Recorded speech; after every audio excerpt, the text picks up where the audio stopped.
नमस्कार, खबर उत्तराखंड में आप सभी का स्वागत है। मैं हूं आपके साथ यशीष शुक्ला।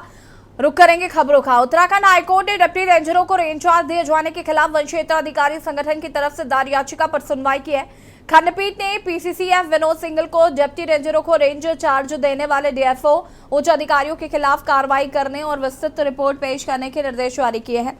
अगली सुनवाई की तिथि 26 अप्रैल नियत की गई है। वन क्षेत्र अधिकारी संघ की तरफ से याचिका दायर कर कहा गया था कि डिप्टी रेंजरों को रेंज का चार्ज दिया जा रहा है और रेंज अधिकारियों को रेंज चार्ज से वंचित कर रहे हैं। पूर्व उच्च न्यायालय की खंडपीठ ने अपने आदेश में कहा था कि डिप्टी रेंजरों को रेंज का चार्ज नहीं दिया जा सकता और रेंज चार्ज देने वाले अधिकारियों के खिलाफ कार्रवाई होनी चाहिए। वन विभाग ने कोर्ट के आदेश का अनुपालन नहीं किया और न ही न्यायालय में इसका जवाब पेश किया है। याचिकाकर्ता के अधिवक्ता अभिजय नेगी ने उच्च न्यायालय का वो आदेश कोर्ट को दिखाया जिसमें यह स्पष्ट था कि उच्च न्यायालय ने ऐसा कोई दिशा निर्देश नहीं दिया था कि डिप्टी रेंजर को रेंज चार्ज दिया जाए। पीसीसीएफ विनोद सिंघल ने गलती मानी और न्यायालय से माफी भी मांगी। उच्च न्यायालय ने संबंधित विभागाध्यक्ष से अधिकारियों के विरुद्ध क्या कार्रवाई की गई है जिन्हें डिप्टी रेंजर ऑफिसर को रेंज ऑफिसर के पद पर चार्ज दिया गया है। बताया जा रहा है कि 2017 से वो पीसीसीएफ नहीं है, 2022 में पीसीसीएफ बने हैं। गुलजारपुर बीट में करीब 300 एकड़ फॉरेस्ट एरिया को इलीगल माइनिंग की वजह से पूरा उजाड़ दिया। फॉरेस्ट को पूरे इलीगल माइनिंग हुई, करीब 1000 से ज़्यादा पेड़ वहाँ डिस्ट्रॉय हो गए, रास्ते बन गए जो कि जंगल के अंदर बन ही नहीं सकते। तो इस चीज़ का संज्ञान लेते हुए माननीय न्यायालय ने डीएफओ को पर्सनल कॉल कराया 6 तारीख को और प्रिंसिपल सेक्रेटरी एनवायरनमेंट और फॉरेस्ट से जवाब मांगा है कि ये कैसे हो सकता है और जो भी रास्ते बने हैं उनको तत्काल प्रभाव से बंद करने का आदेश दिया है। कमिश्नर का ये कहना है कि वो गुलजारपुर उसका गांव आसपास वही पास में है, उसका ये कहना है कि 7 से 8 किलोमीटर अंदर जंगल में अवैध रास्ता बना देना और पूरा जंगल खोद देना। वो जंगल जहाँ पर किसी को जाने की तक इजाज़त नहीं है। 300 एकड़ करीब जंगल बगैर फॉरेस्ट ऑफिसर्स की जानकारी के नहीं खोदा जा सकता। तो इसमें हमारा तो ये कहना है कि फॉरेस्ट ऑफिसर्स भी इन्वॉल्व हैं इसमें पूरी माइनिंग में। और इसी बीच आपको चंदौली से खबर बता देते हैं। उत्तर प्रदेश से खबर, अपराधियों की गोली एक युवक को छूकर निकली। चौकिया कोतवाली के सैदोपुर का यह पूरा मामला बताया जा रहा है।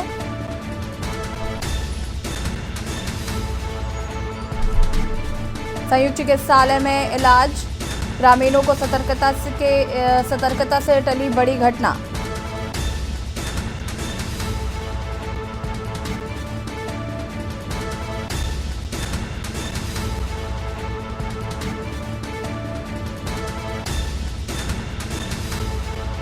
ग्रामीणों के ऊपर बदमाशों ने की फायरिंग।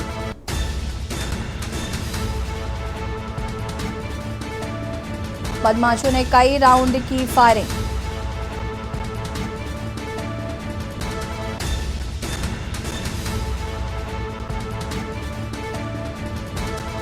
बड़ी खबर आपको बता रहे हैं, ग्रामीणों की सतर्कता से चली बड़ी घटना।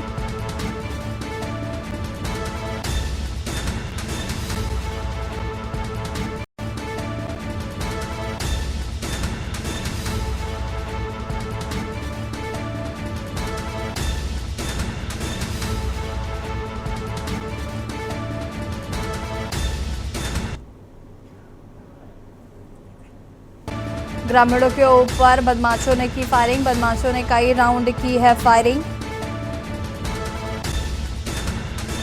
अपराधियों की गोली एक युवक को छूकर निकली। चंदौली से खबर आपको बता रहे हैं। चकिया कोतवाली के सैदोपुर का ये पूरा मामला बताया जा रहा है। चकिया कोतवाली के सैदोपुर का ये पूरा मामला, संयुक्त चिकित्सालय में कराया जा रहा है उपचार। ग्रामीणों की सतर्कता से चला बड़ा हादसा।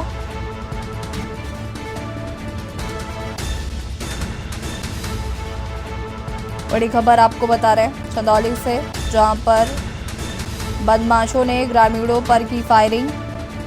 एक युवक को छूकर निकली गोली। ग्रामीणों की सतर्कता से एक बड़ा हादसा होने से टला।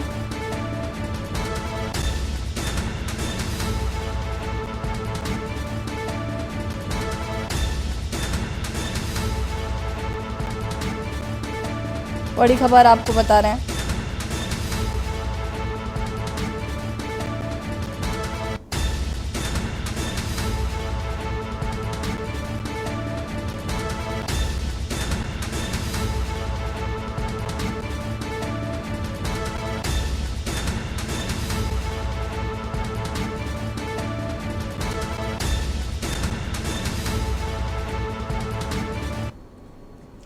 मार्क्सवादी कम्युनिस्ट पार्टी की अगुवाई में धरना प्रदर्शन कर रहे ग्रामीणों ने चौथे दिन तहसील प्रशासन और एनएच अधिकारियों से बातचीत के बाद प्रदर्शन को समाप्त किया है।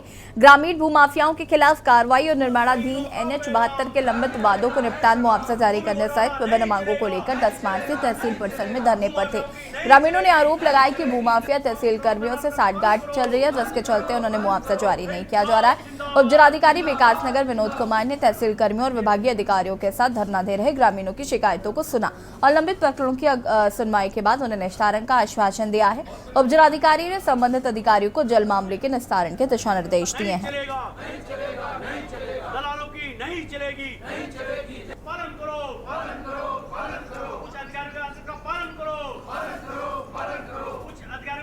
एनएच को लेकर समस्या आ रही, जैसे एनएच में जो रकबा जा रहा है, जो अखबार में भी उसकी विज्ञप्ति निकली है, उस विज्ञप्ति में जो निकला है रकबा, वो रकबा हमारा है, हर उसे भूमाफिया अपना बता रहा है, जबकि खसरे में खतौनी में वो हमारा क्लियर रकबा है। पटवारी का कहना भी है कि आपका इसमें कोई किसी और का कोई लेना देना नहीं है, आपका सिंगल रकबा है, फिर भी उसमें भूमाफिया कह रहा गलत, वो झूठी आपत्ति लगा के अपनी बना रहा है। उनका कहना है कि हमारी ज़मीन है, हर पैसा भी हम लेंगे और ज़मीन भी हम रखेंगे। तो अभी भारतीय कम्युनिस्ट पार्टी के कुछ पदाधिकारीगण यहाँ पे आए हुए थे, जिससे हमारी वार्ता हुई है। जो एनएच के संबंध में जो आपत्तियाँ हैं उसको लेके उनके कुछ विषय थे, उसको लेके अभी वार्ता हुई है और उस पर जो निस्तारण होना है, कुछ प्रकरणों का निस्तारण हो चुका है, जो शेष बचे हैं उसकी टाइमलाइन अभी फिक्स की जा रही है और उसको जल्दी ही उसका निस्तारण। रुड़की के भगत सिंह चौक पर आम नागरिक मंच के कार्यकर्ताओं के द्वारा नगर की जनता पर निगम के द्वारा लगाए जा रहे यूजर चार्ज को लेकर अनोखा प्रदर्शन किया गया है। आम नागरिक मंच के कार्यकर्ता व नगर की जनता के द्वारा थाली बजाकर अपना विरोध जताया गया। इस दौरान आम नागरिक मंच के अध्यक्ष दीपक लाखवान ने कहा कि शहीद दिवस के उपलक्ष्य पर भगत सिंह चौक पर शहीदों को याद कर उन्हें श्रद्धांजलि दी गई है। उन्होंने कहा है कि शहीद भगत सिंह ने कहा था कि जब भी अन्याय हो तो अन्याय के खिलाफ आवाज उठानी चाहिए। रुड़की में नगर निगम के द्वारा अपनी तानाशाही दिखाते हुए नगर की जनता के ऊपर जबरदस्ती यूजर चार्ज थोपा जा रहा है, जिसका विरोध किया गया। निगम की मनमर्जी रुड़की की जनता बिल्कुल बर्दाश्त नहीं करेगी। अगर जल्द ही जनता के ऊपर थोपा गया अनावश्यक चार्ज नहीं हटाया गया तो एक बड़ा आंदोलन किया जाएगा। भगत सिंह जी ने कहा था कि जब भी अन्याय हो तो अन्याय के खिलाफ आवाज़ उठाओ। उस समय की भी तो सरकार जो थी वो तानाशाही सरकार थी, और आजकल का जो माहौल चल रहा है वो भी अधिकारियों के रवैये से पता लगता है कि शहर में तानाशाही चल रही है। तो उसको लेकर के भी हमारे संगठन ने आज आवाज़ उठाई है कि यूजर चार्ज, जो लोग हाउस टैक्स दे रहे हैं उनसे यूजर चार्ज ना वसूला जाए, बल्कि हाउस टैक्स के तहत ही ये सारी सुविधाएं दी जाती हैं। अब इन्होंने अलग से यूजर चार्ज का बहाना लगा करके पहले कम पैसे से शुरू करेंगे, फिर इस रकम को धीरे धीरे बढ़ाते चले जाएंगे, जो यहाँ की जनता पे अतिरिक्त बोझ पड़ेगा। हमने उसके खिलाफ भी आज थाली बजा करके कार्यक्रम किया, विरोध किया।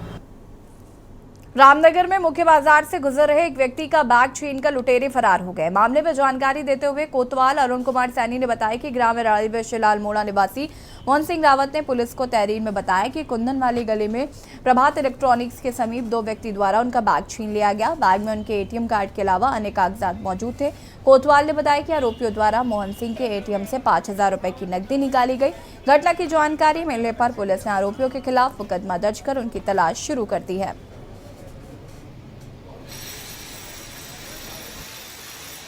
देखिए, कल एक व्यक्ति मोहन सिंह के साथ मार्केट में प्रभात इलेक्ट्रॉनिक्स के पास दो व्यक्तियों ने उसका बैग छीनकर भाग गए थे, जिसमें उसका एटीएम और कुछ अन्य जरूरी सामान था, कागजात थे। वादे की तहरीर पर हमारे द्वारा मुकदमा पंजीकृत किया गया और इसमें हमारे द्वारा इस वारदात में करीब कुल 4 लोगों को हमारे द्वारा गिरफ्तार किया गया है और उनसे जो बरामदगी की है, वादी का जो एटीएम चोरी करके उसके बैग से निकाल कर जो पैसा निकाला था वो भी, और अन्य जो मतलब कागजात और सामान हमारे द्वारा 100% रिकवरी की गई है। और यहाँ रुकेंगे, छोटे से ब्रेक के लिए जो हाजिर होते हैं। ब्रेक के बाद एक बार फिर से आप सभी का स्वागत है। प्रधानमंत्री नरेंद्र मोदी के सरनेम पर टिप्पणी करने के मामले में दोषी राहुल गांधी को सूरत डिस्ट्रिक्ट कोर्ट ने 2 साल की सजा सुनाई है। कांग्रेस कार्यकर्ताओं ने कोर्ट के फैसले पर नाराजगी जाहिर की है और जमकर विरोध प्रदर्शन किया है। प्रदेश कांग्रेस मुख्यालय पर पूर्व मुख्यमंत्री हरीश रावत, पूर्व नेता प्रतिपक्ष प्रीतम सिंह, पूर्व कैबिनेट मंत्री नवप्रभा शूरवीर सिंह सजवाड़ सहित बड़ी संख्या में कार्यकर्ताओं ने राहुल गांधी के पक्ष में नारेबाजी कर प्रदर्शन किया। घंटाघर जाम को खुलवाने के लिए पुलिस ने कांग्रेस कार्यकर्ताओं को गिरफ्तार कर जेल भेज दिया है। महात्मा गांधी का धर्म सत्य और अहिंसा पर आधारित, और आज उसी दिखाए रास्ते पर चल रहे हैं एक नेता। वो महात्मा भी है और संत भी। हाँ, शाह, शहंशाह और तानाशाह बनना चाहते हैं शाकाल, चाहते हैं कि लोगों की आवाज दबाएं और कहे मोगैम्बो खुश हुआ। ऐसा होगा नहीं, क्योंकि ये जंग जारी रहेगी।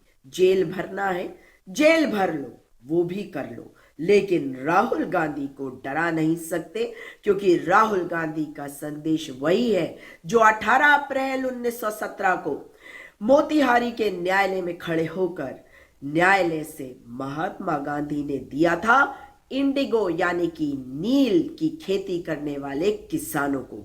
डरो मत। टनकपुर हादसे में सीएम पुष्कर सिंह धामी ने दुख जताया है। सीएम धामी ने इस हादसे पर दुख जताते हुए मृतकों के प्रति शोक संवेदना व्यक्त की है। मुख्यमंत्री ने अधिकारियों से बात कर दुर्घटना की जानकारी ली और घायलों का हर संभव उपचार के निर्देश दिए। दुर्घटना की सूचना मिलते ही जनपद की प्रभारी मंत्री एवं कैबिनेट मंत्री रेखा आर्य भी मौके पर पहुंच गई। उन्होंने टनकपुर अस्पताल जाकर घायलों का हालचाल जाना। उन्होंने घायलों को सरकार द्वारा हर संभव मदद का भरोसा दिया है। साथ ही अधिकारियों को समुचित उपचार मुहैया कराने के भी निर्देश दिए हैं। चंपावत में आज चूंकि बहुत दुखद घटना हुई है, पूर्णागिरी का मेला चल रहा है। एक वाहन के नीचे आने से अभी तक 5 श्रद्धालु जो बदायूं जनपद के रहने वाले थे, उनका आकस्मिक वहां पर निधन हो गया है। बड़ा दुखद है। मैंने स्वयं जिलाधिकारी से बात की है और हमारी वहाँ की प्रभारी मंत्री रेखा आर्या वहीं हैं। वो उनके बीच में जाकर सभी व्यवस्थाएं जो उनके घरों तक जाने के लिए और अन्य व्यवस्थाएं कर रही हैं। हम राज्य सरकार की तरफ से, अपनी तरफ से उन मृतक परिजनों के साथ हैं, हर प्रकार से उनकी सहायता के लिए तैयार हैं। दुखद घटना है। मैं भगवान से प्रार्थना करूंगा कि सभी को अपने श्री चरणों में स्थान दे।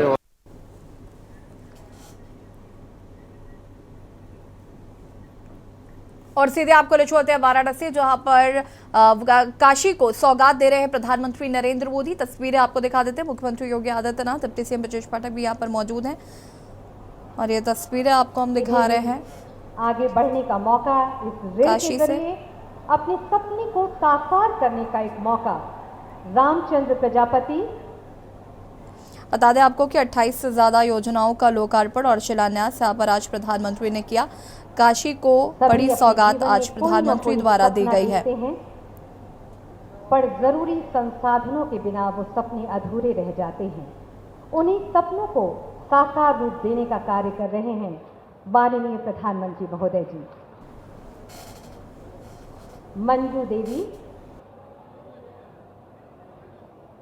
मंजू देवी महिला सशक्तिकरण के एक सशक्त हस्ताक्षर के रूप में आप अपने कार्य को अंजाम दे पाएंगी। नीतू गुप्ता, सभी को बहुत बहुत बधाई। इसके बाद वीरेंद्र प्रताप गुप्ता,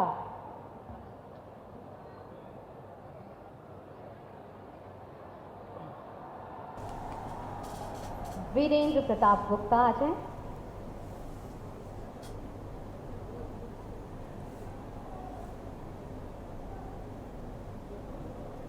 सभी को बहुत बहुत बधाई अपने कार्य को नए सिरे से अंजाम देने के लिए। बहुत बहुत धन्यवाद माननीय प्रधानमंत्री महोदय आपका। ये हम सभी।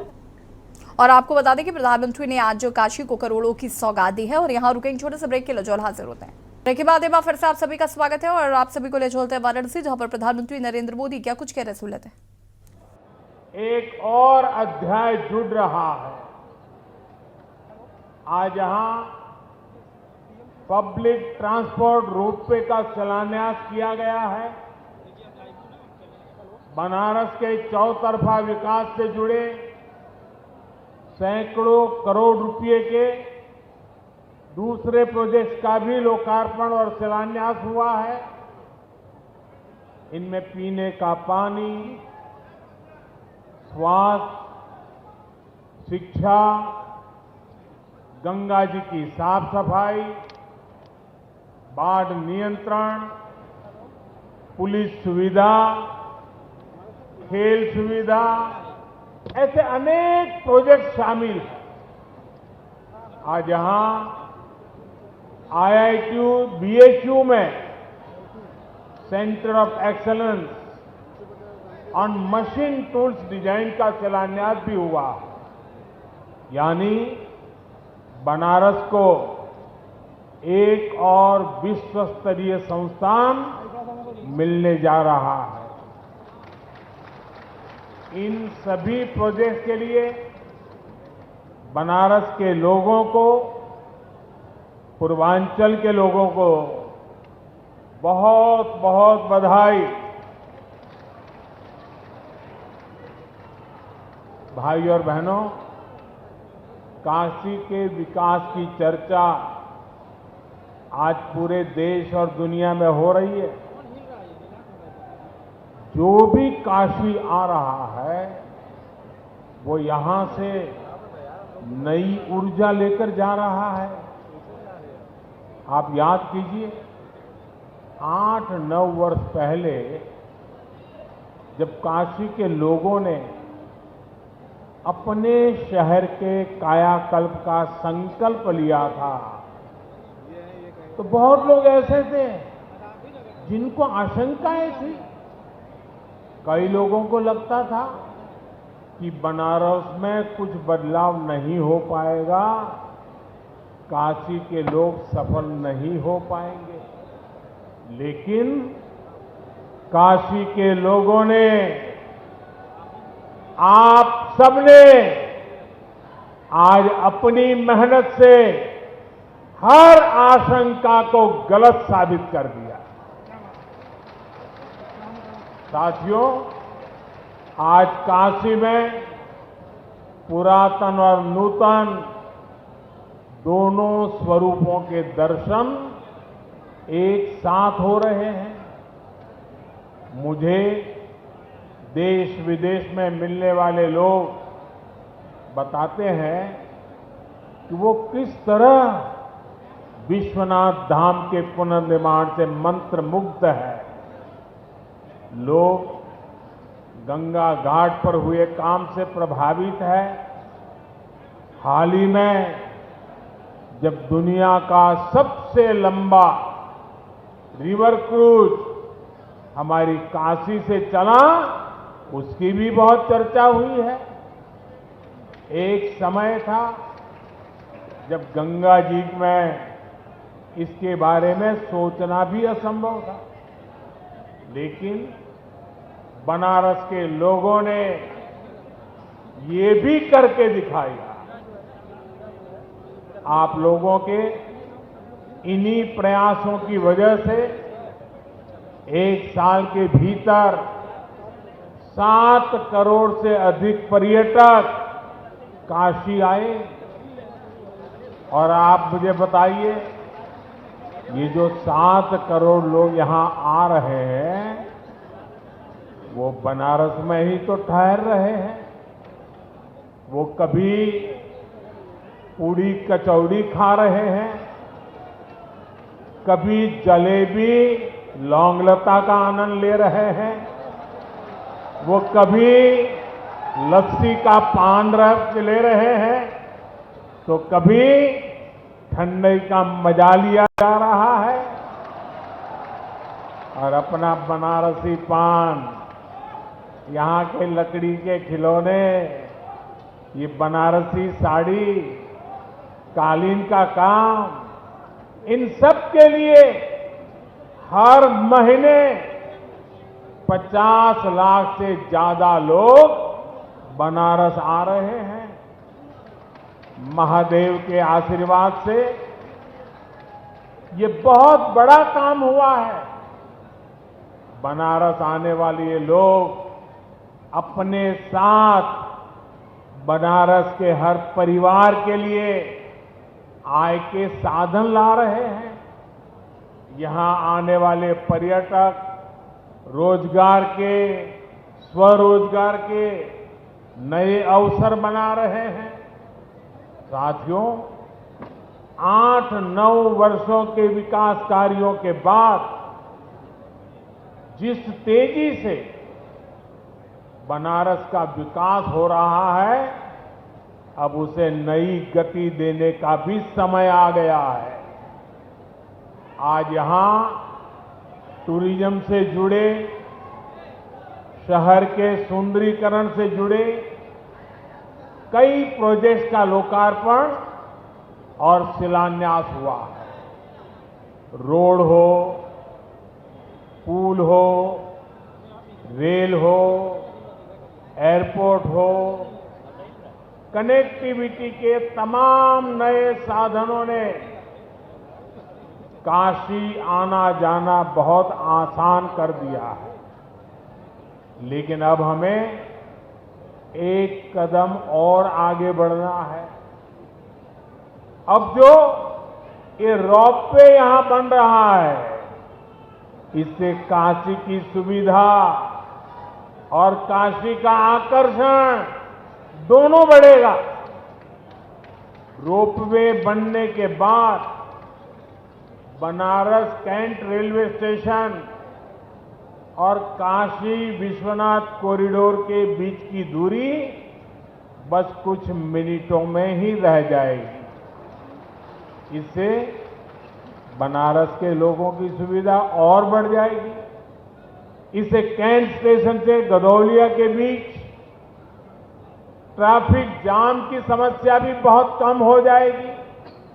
साथियों, वाराणसी में आसपास के शहरों से, दूसरे राज्यों से लोग अलग अलग काम से भी आते हैं। वर्षों से वो वाराणसी किसी एक इलाके में आते हैं, काम खत्म करके रेलवे या बस स्टैंड चले जाते हैं।